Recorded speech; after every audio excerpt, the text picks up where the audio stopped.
Hello psychology people, welcome back. हम कर रहे हैं चैप्टर 1 व्हाट इज साइकोलॉजी, और आज हम इसका लास्ट टॉपिक करने वाले हैं। हमारा ये चैप्टर कंप्लीट हो जाएगा।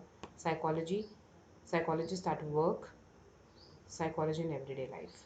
तो ये हम लास्ट टॉपिक करने वाले हैं एंड इसके बाद आपका ये चैप्टर कंप्लीट है।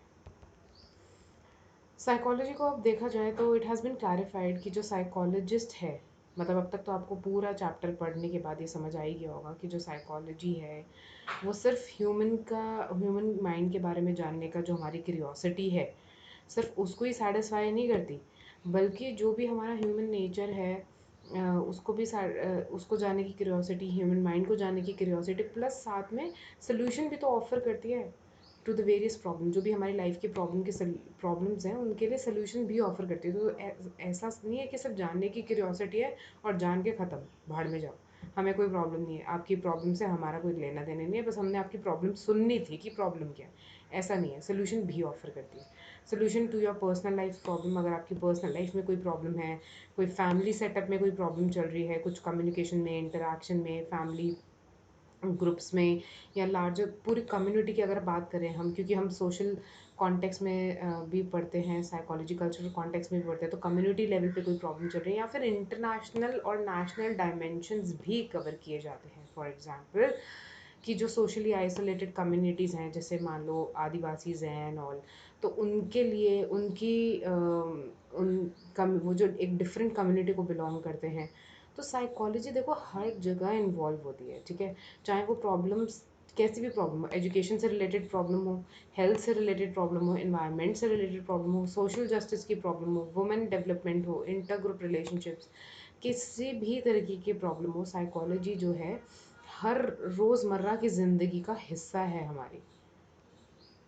हो सकता है कि आपको लगे कि इन प्रॉब्लम्स के जो सॉल्यूशंस हैं, मतलब नेशनल लेवल पे अगर कोई प्रॉब्लम है, मान लो इंटरनेशनल लेवल पे कोई प्रॉब्लम है, तो उसका तो पॉलिटिकल पार्टी सॉल्यूशन करेगी, या फिर इंडिया की इकोनॉमिक ग्रोथ की है तो वो तो मतलब हमारा काम नहीं है ना, वो तो जो फाइनेंस मिनिस्टर है उसका काम है, या फिर कोई सोशल रिफॉर्म्स है तो सोशल वर्कर करें वो काम, हम क्यों करें, हमारा उसमें क्या क्या रोल है। पर ऐसी बात नहीं होती, साइकोलॉजी का रोल हर डिपार्टमेंट में है। जहाँ पे भी ये हमने हमने समझा था ये बात कि साइकोलॉजी, जहाँ जहाँ आप लोगों से डील करते हो वहाँ वहाँ साइकोलॉजी इन्वॉल्व होती ही होती है। और अगर जब ये सारे भी तो लोग ही है ना, अल्टीमेटली जब हम इंडिविजुअल लेवल की अगर हम बात करते हैं तो बहुत हर जगह पे इंटरवेंशंस की ज़रूरत है। इंटरवेंशंस का सीधा सीधा आप मतलब समझ सकते हो कि थेरेपीज़ या किसी तरीके की जो भी हमें साइकोलॉजिकल हेल्प चाहिए, तो कहीं ना कहीं साइकोलॉजी जो है उस तरीके से रिलेटेड है एवरीडे अफेयर्स में। क्योंकि क्योंकि होता क्या है, ज़्यादातर जो हमें प्रॉब्लम आती है साइकोलॉजी की वो इसीलिए आती है क्योंकि हमारा जो पैटर्न है थिंकिंग का वो अनहेल्दी है, नेगेटिव एटीट्यूड होता है, या फिर दूसरे लोगों की तरफ, या फिर हमारा सेल्फ और अनडिज़ायरेबल पैटर्न ऑफ बिहेवियर होते हैं। या तो हम किसी अनडिज़ायरेबल पैटर्न को फॉलो कर रहे होते हैं, या तो हम खुद को बदलना चाहते हैं। ठीक है, कोई अल्कोहलिक हो गया है, किसी को एडिक्शन हो गया है ड्रग्स का, या किसी को गुस्सा बहुत ज़्यादा होता है, एग्रेशन की प्रॉब्लम है, या एंग्जाइटी बहुत ज़्यादा होती है, पैनिक करते हो बहुत ज़्यादा। तो या तो हमारे कुछ बिहेवियर के अनडिज़ायरेबल पैटर्न है जिनको हम चेंज करना चाहते हैं। ठीक है, या फिर हमारी फॉल्टी वेज ऑफ थिंकिंग है, कुछ अनहेल्दी तरीके हैं हमारे सोचने के, हमारे थिंकिंग में ही कुछ गड़बड़ है, हम ठीक से सोच विचार नहीं करते, या हमारे नेगेटिव एटीट्यूड्स हैं, किसी कम्युनिटी के लिए हमारा नेगेटिव एटीट्यूड है। ठीक है, अरे आदिवासी आदिवासी तो ऐसे होते हैं, वैसे होते हैं, दूर रहो, ये रहो, वो रहो। लेकिन अब हमारे प्रधानमंत्री को देखो, जो मुर्मू प्रधानमंत्री जी हैं, वो भी तो आदिवासी कम्युनिटी से ही हैं।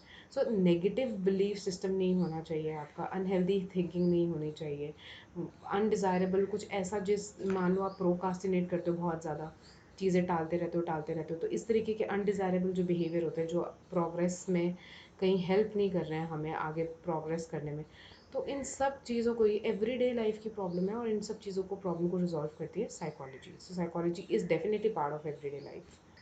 तो साइकोलॉजी ना सिर्फ प्रॉब्लम का एनालिसिस करती है, बल्कि एनालिसिस करने के बाद हमें उन प्रॉब्लम्स के लिए जो है डीपर अंडरस्टैंडिंग आ जाती है, और उसके बाद उसका इफ़ेक्टिव सोल्यूशन भी ऑफर करती है कि भाई अगर कोई भी प्रॉब्लम है, कोई भी फॉल्टी वे ऑफ थिंकिंग है, कि अगर आपका सोच पैटर्न का तरीका ठीक नहीं है या आपका बिहेवियर ठीक नहीं है, तो उसके लिए इफ़ेक्टिव रेमेडीज़, इफ़ेक्टिव सोल्यूशन भी प्रोवाइड करते हैं कि बिहेवियर को कैसे चेंज करना है, थिंकिंग को कैसे चेंज करना है।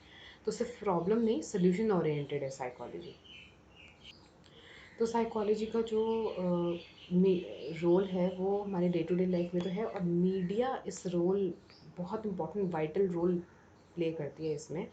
मीडिया अपना पार्ट कैसे प्ले कर रही है, आजकल तो इंस्टाग्राम पे everybody is posting videos and material. अगर आप कुछ भी रिलेटेड किसी भी टॉपिक साइकोलॉजी से भी रिलेटेड अगर आप मटेरियल ढूंढने की कोशिश करोगे तो आपको हज़ारों वीडियोस यूट्यूब पे मिल जाएंगी, इंस्टाग्राम पे इतनी सारी चीज़ें मिल जाएंगी।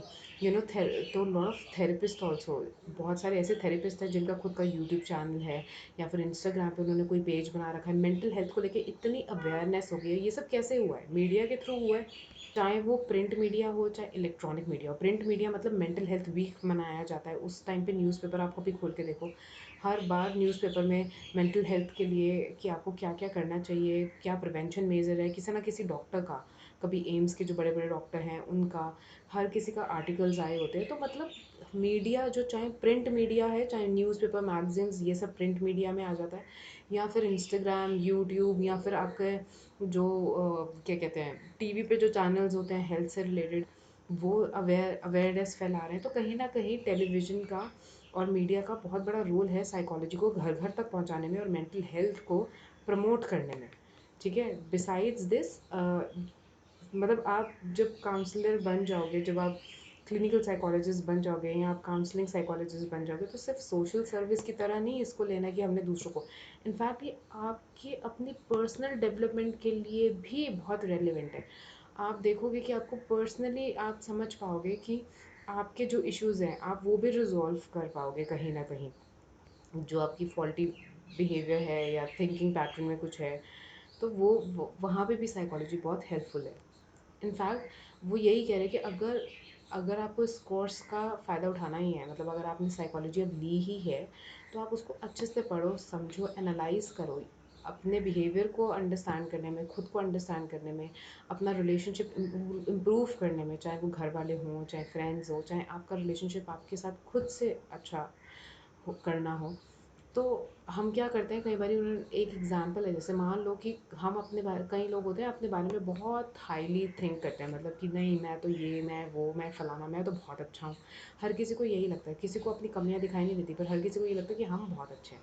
और जब आप एक्चुअली में फीडबैक लेते हो किसी बंदे से, majority of the group of people से अगर आप फीडबैक लो और वो बोले कि नहीं यार तेरे में ये कमी तो है, मान लो 10 जने हैं या 5 जने हैं, 5 जनों में से 3 जने या 4 जने तो बोल ही रहे हैं कि नहीं यार ये कमी है, तुम्हें बहुत जल्दी ना, तुम्हें गुस्सा आ जाता है या तुम किसी की बात सुनते नहीं हो और पहले ही भड़क जाते हो, मान लो तुम में ये कमी है।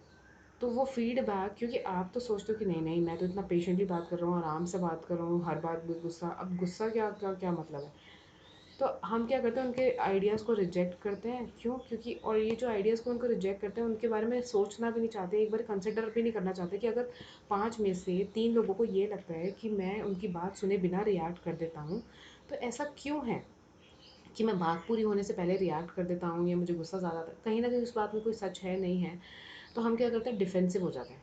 डिफेंसिव बिहेवियर क्या होता है? डिफेंसिव बिहेवियर होता है जब हम अपने आप को डिफेंड करने लगते हैं। जैसे जब हम स्पोर्ट्स खेलते हैं तो एक एक टीम होती है जो अटैक करती है और एक एक टीम होती है जो डिफेंडर होती है, डिफेंड करती है अपने आप को।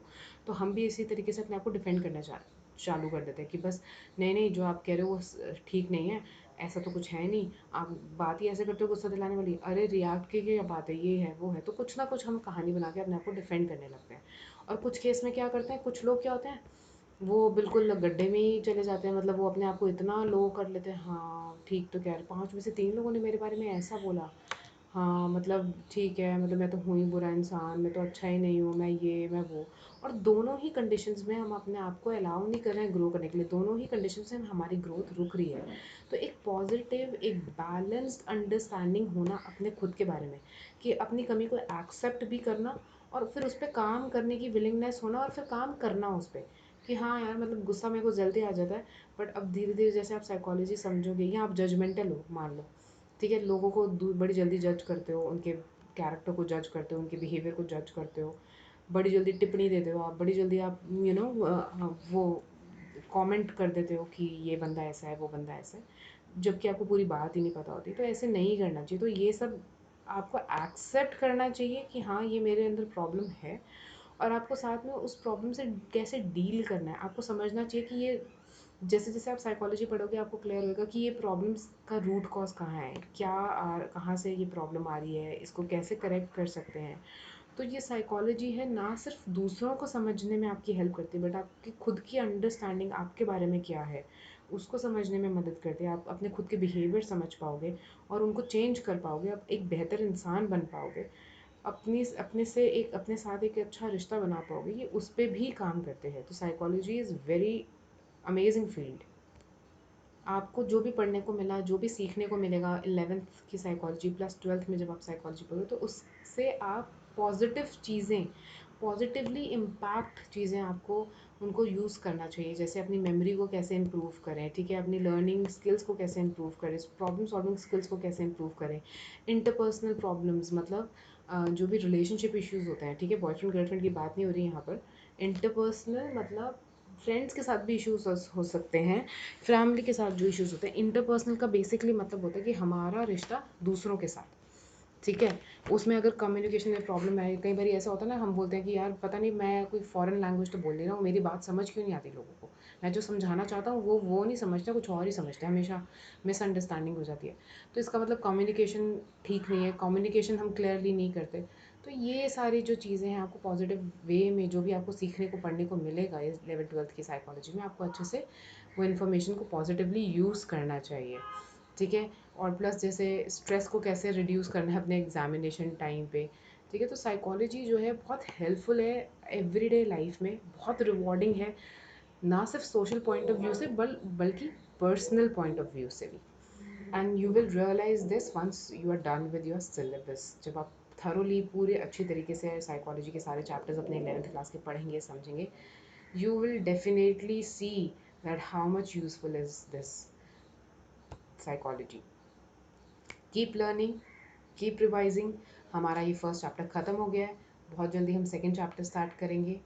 बट आगे दौड़ पीछा छोड़ मत करना कि भाई आगे आगे दौड़ते रहो और पीछे का भूलते जाओ, सब ऐसे मत करना। Keep on learning but keep on revising as well. मैं मिलूँगी आपसे नेक्स्ट चैप्टर में, नेक्स्ट चैप्टर की स्टार्टिंग में, ओके। कोई भी डाउट किसी भी वीडियो को लेके, कोई भी टॉपिक को लेके, अगर आपको इस चैप्टर के लिए कोई भी डाउट है, कुछ भी क्वेश्चन है, तो आप कमेंट में भी पूछ सकते हैं, प्लस डिस्क्रिप्शन बॉक्स में मैंने ईमेल आईडी दी हुई है, वहाँ भी पूछ सकते हैं। I will be very happy to answer all your questions, okay. Take care, bye.